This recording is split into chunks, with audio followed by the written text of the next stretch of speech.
Hello అందరికీ welcome to విదేశీ NM diaries. ఈరోజు మన వీడియో అయితే మాత్రం థంబ్నెయిల్లో పెట్టినట్టుగానే యూకేలో ఎగ్జామ్ ప్యాటర్న్ ఎలా ఉంటుంది, అలాగే పాస్ అవ్వడం ఈజీనేనా, పాస్ అవ్వాలంటే ఎన్ని మార్క్స్ రావాలి, ఒకవేళ పాస్ అవ్వకుంటే ఏం జరుగుతుంది, సో ఎలా ఉంటుంది అనేది మొత్తం అయితే ఈ వీడియోలో డిస్కస్ చేద్దాం. మీకు క్లారిటీ వస్తుంది. వీడియో అయితే లాస్ట్ వరకు చూడండి. అండ్ ఇంకొకటి ఏంటంటే వీడియో ఖచ్చితంగా యూస్ఫుల్ అయితే మాత్రం లైక్ కొట్టండి, అలాగే నచ్చితే కమెంట్ చేయండి. ఎందుకంటే ఇది ఎక్కువ మందికి రీచ్ అవుతుంది అనమాట. సో వీడియోస్ అయితే ఎక్కువగా రీచ్ అవ్వట్లేదు, కంటెంట్ ఉన్నా కానీ ఉన్న వాళ్ళైతే మంచి కంటెంట్ అని చెప్తాను. సో తప్పకుండా లైక్ చేయండి. ఇంకా స్టార్ట్ చేద్దాం. ఫస్ట్ అయితే మాత్రం యూనివర్సిటీస్ లో క్లాసెస్ ఎలా ఉంటాయి, ఎన్ని డేస్ ఉంటాయి, అండ్ పార్ట్ టైం మీరు ఎప్పుడు చేస్తుంటారు అనే దగ్గర నుంచి స్టార్ట్ చేద్దాం. ఆ తర్వాత ఎలా ఉంటుంది అనేది చెప్తాను. సో ఈ విషయం అయితే ఇప్పుడు నేను చదివే యూనివర్సిటీని బట్టి చెప్తున్నా అనమాట, ఎలా ఉంటది క్లాసెస్ అని చెప్పేసి. ఇంకా వెళ్తే మాత్రం ఇక్కడ మాస్టర్స్ కి అయితే ట్రెమిస్టర్స్ ఉంటాయి అనమాట. ట్రెమిస్టర్ అంటే మనకు తెలుసు 3 months అని చెప్పేసి. సో ఈ 3 months లో మన క్లాసెస్ అనేవి జరుగుతూ ఉంటాయి. అది కూడా కోర్సును బట్టి యూనివర్సిటీని బట్టి డిపెండ్ అయి ఉంటుంది. బట్ ఈచ్ క్లాస్ అయితే మాత్రం 2 hours ఉంటుంది అనమాట. నేను ఫస్ట్ ట్రిమిస్టర్ లో ఉన్నప్పుడు అయితే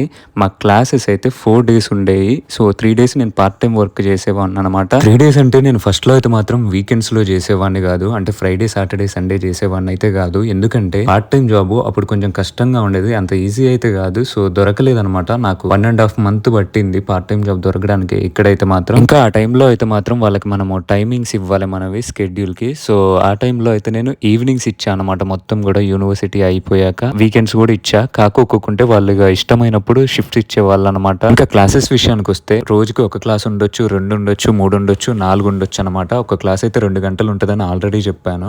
లంచ్ బ్రేక్ అయితే 1 hour వస్తుంది. సో ఇలా అయితే జరుగుతూ ఉంటాయి అనమాట క్లాసెస్ అయితే. ఇంకా నెక్స్ట్ అయితే మాడ్యూల్స్ అనమాట, అదే సబ్జెక్ట్స్. సో నేనైతే మాత్రం 3 చదివా అనమాట ఫస్ట్ ట్రిమిస్టర్ లో, అలాగే సెకండ్ ట్రిమిస్టర్ లో కూడా 3 అనమాట. సో ప్రతి దాంట్లో అయితే మాత్రం పాస్ అవ్వాలి. సో పాస్ కాకోకుంటే ఎలా ఉంటదని అయితే ముందుకు చెప్తాను, వెయిట్ చేయండి. ఇంకా అసైన్మెంట్స్ విషయానికి వస్తే మాత్రం ఒక్కొక్క సబ్జెక్ట్ కి అలాగే ఒక్కొక్క ట్రిమిస్టర్ కి డిఫరెంట్ గా ఉంటాయి ఈ అసైన్మెంట్స్ అనేవి. మాడ్యూల్స్ గురించి చెప్పాను, 3 modules అని. 3 modules లో 2 main సబ్జెక్ట్స్, అదే 2 main modules ఉంటాయి. అండ్ థర్డ్ మాడ్యూల్ అయితే ఆ 2 సబ్జెక్ట్స్ అయితే సపోర్ట్ చేస్తూ ఉండే మాడ్యూల్ అనమాట. అది నేను చదివిన యూనివర్సిటీలో నా కోర్సులో అనమాట.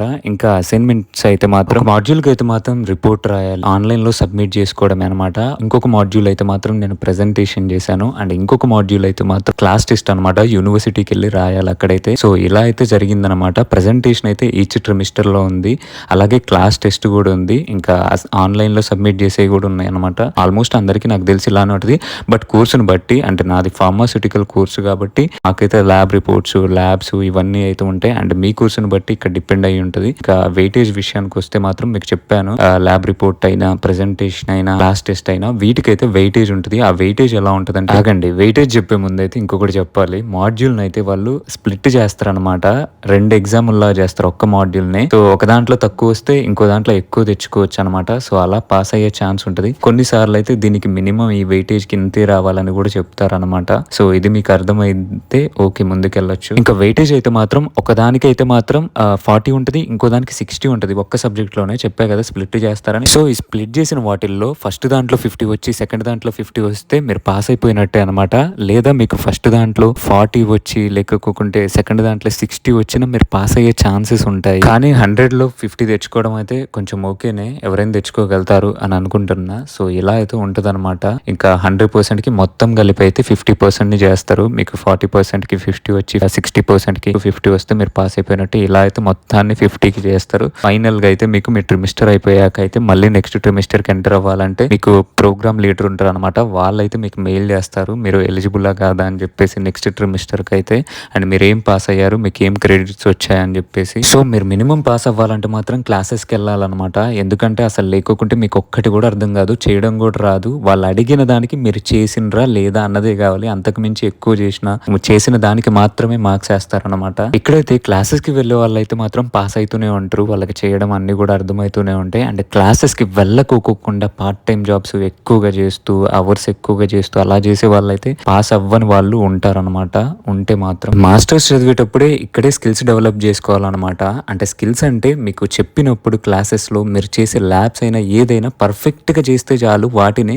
సో అవే మీకు బాగా యూస్ఫుల్ అయితే అండ్ బయట సివిల్లో ఎక్కడ పెట్టుకోవడానికి జాబ్ కి అవే అనమాట మొత్తం కూడా. సో అలా అయితే ఉంటది. ఇంకా ఇందాక మీకు చెప్పాను కదా ఫెయిల్ అయితే ఎలా అని చెప్పేసి. సో ఇదైతే మాత్రం వాళ్ళ కోర్సు డ్యూరేషన్ మీద డిపెండ్ అయ్యి ఉంటది. ఎందుకంటే చెప్తాను వినండి. ఏంటంటే మీరు ఇప్పుడు ఒక ట్రిమిస్టర్ లో ఒక మాడ్యూల్ లో ఫెయిల్ అయ్యారు అనుకోండి, ఇది 2 ఇయర్స్ కోర్స్ అయితే మాత్రం ఆ ట్రిమిస్టర్ ని మిమ్మల్ని ఆపరు, మీరు ఫెయిల్ అయింది ఉంటుంది దానికైతే మీకు రీసీట్ బెటర్ అనమాట. మళ్ళీ కూడా కొన్ని డేస్ తర్వాత ట్రిమిస్టర్ అయిపోయాక మోస్ట్లీ అయితే మీకు సెకండ్ ట్రిమిస్టర్ స్టార్ట్ అవ్వక ముందే పెడతారనమాట సమ్మర్ లో. ఇంకా మీరు అందులో పాస్ అయితే మాత్రం మిమ్మల్ని ప్రమోట్ చేస్తారు మీ సెకండ్ ట్రిమిస్టర్ కి. సో ఇంకా ఇక్కడ ఒకటి ఉంది ఏంటంటే, మీకు మీరు రీసీట్ తీసుకున్నప్పుడు అయితే మీకు 50% కి ఫైనల్ చేస్తారు, మీకు 100% కి ఇవ్వరు అనమాట మార్క్స్ అయితే. సో ఇదైతే జరిగింది, మీకు కంప్లీట్ గా మార్క్స్ అయితే తగ్గిపోతాయి. అండ్ అందుకే ఫస్ట్ దాంట్లో పాస్ అవ్వడం అయితే బెటర్ అనమాట. ఒకవేళ మీరు రీసీట్ లో కూడా పాస్ అవ్వకోకుంటే ఏమైతుంది అనే దానికి చెప్తాను. సో దాంట్లో పాస్ అవ్వకోకుంటే మాత్రం మిమ్మల్ని ఒకవేళ సెకండ్ ట్రిమిస్టర్ కి ప్రమోట్ చేస్తారు, బట్ మీరైతే మాత్రం సెకండ్ ట్రిమిస్టర్ చదివాక మీ సెకండ్ ఇయర్ కి అయితే మీరు ప్రమోట్ అవ్వరు అనమాట.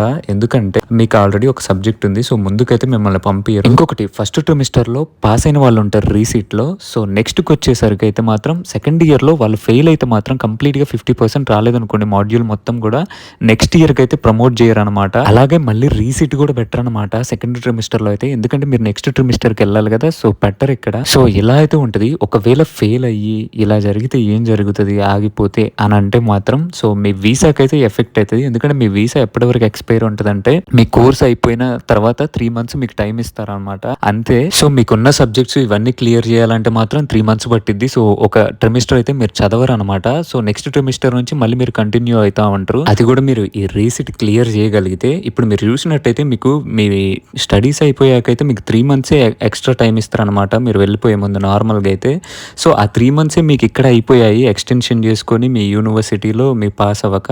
సో అప్పుడు మీకు వీసాకి అక్కడ ఒక్కరోజు కూడా అలా మొత్తం కూడా చికాకు అయిపోతుంది అనమాట. ఇలా ఎక్స్టెన్షన్స్ ఇవన్నీ అయితే మీ ఫ్యూచర్ లో మీ వీసా మీద ఎఫెక్ట్ అయ్యే ఛాన్సెస్ ఉంటాయి అనమాట. సో అందుకే యూనివర్సిటీకి వచ్చే వాళ్ళు అయితే వచ్చినాకైతే ఫస్ట్ అయితే పాస్ ఫెయిల్ ఏంటి అనేది పర్టికులర్ గా తెలుసుకోండి. ఎందుకంటే కొంతమంది కోర్సు డ్యూరేషన్ డిఫరెంట్ గా ఉంటుంది. సో వాటి మీద అయితే డిపెండ్ అయి ఉంటుంది అనమాట. ఇంకా వీటి గురించి మీకు ఏమైనా డౌట్స్ ఉంటే మాత్రం కమెంట్ సెక్షన్ లో కమెంట్ చేసేయండి. అలాగే మీరు ఇక్కడ వరకు ఈ వీడియో చూసారంటే మాత్రం వీడియో మీకు ఖచ్చితంగా యూజ్ అయింది, అలాగే నచ్చింది అని అనుకుంటున్నా. సో తప్పకుండా లైక్ చేయండి, అలాగే మీ ఫ్రెండ్స్కి షేర్ చేయండి, నచ్చితే కామెంట్ చేసేయండి. ఇంకొకటి చెప్పడం మర్చిపోయింది ఏంటంటే, ఇలాంటి మంచి ఇన్ఫర్మేటివ్ వీడియోస్ కోసం అయితే సబ్స్క్రైబ్ చేసుకోండి. అంతే మరి, ఉంటాను, బాయ్.